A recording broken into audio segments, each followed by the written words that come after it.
أعوذ بالله من الشيطان اللعين الرجيم بسم الله الرحمن الرحيم الصلاة والسلام على محمد وآله الطيبين الطاهرين رب اشرح لي صدري ويسر لي أمري واحلل عقدة من لساني يفقهوا قولي ربي زدني علما. So, Assalamu alaikum everyone. Our reflection for today is called Stack the Odds in Your Favor, and it comes from verse 104 of chapter 3, which is Surah Āl. So, over the past reflections, we have spoken about the nafs, how it is vulnerable, how it drifts, how it's shaped by the environment. And we reminded ourselves that we are not as strong as we imagine ourselves to be. We forget, we normalize what surrounds us, we absorb the tone, habits, and moral temperature of the spaces that we inhabit. And if everyone around us gossips, for example, gossip begins to feel normal and it begins to feel harmless. If no one, prioritizes prayer, we may feel awkward doing it in groups. If littering is everywhere, littering no longer registers as wrong. I sometimes think of this as the Roman nafs, right? As in, when in Rome, do as the Romans do. So, in other words, when the environment is supportive, we thrive. We find it easy to do the right thing. And in an environment which is not prioritizing faith or obedience, we can easily be misled. So here's the thing. Allah does not expect us to battle our weaknesses alone. Instead, He builds into our faith a protective system, which is called Amr bil Maʿrūf, enjoining what is good. It is a way of stacking the odds in our favor so that we can succeed. So in verse 104 of Surah Āl, the Qur'an says, "And from among you there should be a party who invite to good and enjoin what is right and forbid the wrong. And these it is that shall be successful." So, today we're going to be talking about the first part, Yaduna ila khayri wa ya'muruna bil ma'ruf.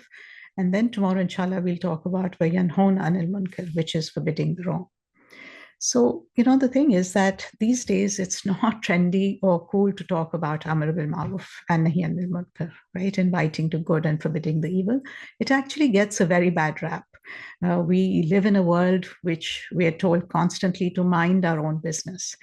And so the concept is often misunderstood. Sometimes we reduce it to like finger wagging or moral interference, or thinking that people are speaking from their own high horse and it is between me and my God, right? These are the things that we hear all the time. But this is not the Quranic vision, right? Scholars explain that the root word of Maʿrūf comes from ʿarafa, which is to know, to recognize. It refers to what is recognized as good by the Sharia. It is affirmed by sound intellect, which is the aql, and aligned with our fitrah, right? So enjoining good is not about control. It is about reminding each other of what we already know deep down, right? Maʿrūf comes from ʿarafa, to know. It is about helping goodness stay on top, stay visible. So the order of this verse is very important, right? Inviting to good, enjoining the good comes first before forbidding evil, which we'll talk about tomorrow. So before correcting mistakes, before confronting wrongdoing, the Quran focuses first on goodness. And this is how we build a spiritually healthy community. So, one of the tragedies of modern life is that we have killed the village. We all heard that in the old days, people used to live in villages, both, really and metaphorically, right? In other words, that people looked out for each other. Today, we pride ourselves on minding our own business, right? And Islam does not imagine us as isolated individuals, living in moral bubbles where no one impacts each other. Because we know that we forget, right? We get distracted, we veer off track. What you normalize shapes me, what I normalize shapes you, right? We all rub off on each other. So when we collectively stop encouraging what is right, we slowly begin to normalize what is not right. Standards drop and we adjust. We become desensitized. We've heard of the metaphor of the boiling frog. I've spoken about it many times, so I won't repeat it. But basically the idea is that we adapt to increasing moral heat until we can no longer feel it. And reminding and commanding towards righteousness is how we keep this water from boiling, so to speak, and to keep our internal GPS in working order. There is also profoundly something hopeful in this command, right? That Allah does not leave us alone with our weaknesses. He commands us to cooperate in goodness because He wants us to succeed. He wants us to build spaces where fitrah is protected and reinforced rather than eroded. So when one of us weakens, another takes the slack. They act as scaffolding, they strengthen us. When one forgets, the other reminds. When one drifts, another gently steers. So, despite what pop culture would have you believe, this is not interference. It is actually friendship in the truest sense. In other words, we are helping each other reach Jannah. So in a time when hyper individualism, tells us to focus only on ourselves, the Quran insists that we belong to each other. We are guardians of each other's moral environment. And encouraging good, therefore, is not a burden placed upon us. It is a mercy. It protects us from isolation, from drift, and from moral decline. Let's be honest. One of the reasons why Amr bil Maṛūf has fallen so out of fashion may be the way that it was practiced. Firstly, let's remind ourselves of the condition when it becomes necessary. Amr bil Maṛūf and Nahy anil Munkar become obligatory under specific conditions. First of all, one must know the ruling about a specific issue, right? If we don't know ourselves, how can we guide others? The wrong must actually be occurring. And two important points to pay attention to. There must be a reasonable chance that the advice will be effective, and there must not be serious, harm in giving it. In other words, likely harm to yourself or to even your dignity. In other words, if you know that you're going to be mocked, if you know that you're going to be made fun of, then you need to decide accordingly, right? So this framework reflects the balance of our tradition, right, which is based on principled responsibility combined with wisdom and prudence. It is not reckless confrontation, right? It is not finger wagging. And there are so many prophetic examples of appropriate ways to encourage good. I'm sure we've all heard them, right? For our purposes, let us remind ourselves that it is often far gentler than we assume. It can simply look like inviting someone to pray together rather than lecturing them about missed prayers.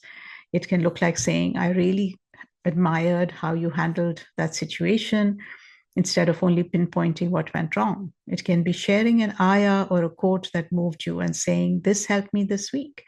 It can be modeling cleanup after an event so that others follow naturally. And psychology affirms this Quranic wisdom, right? We know that positive reinforcement increases the likelihood that a behavior will be repeated. When we notice and affirm good efforts, even small ones, we make virtue easier.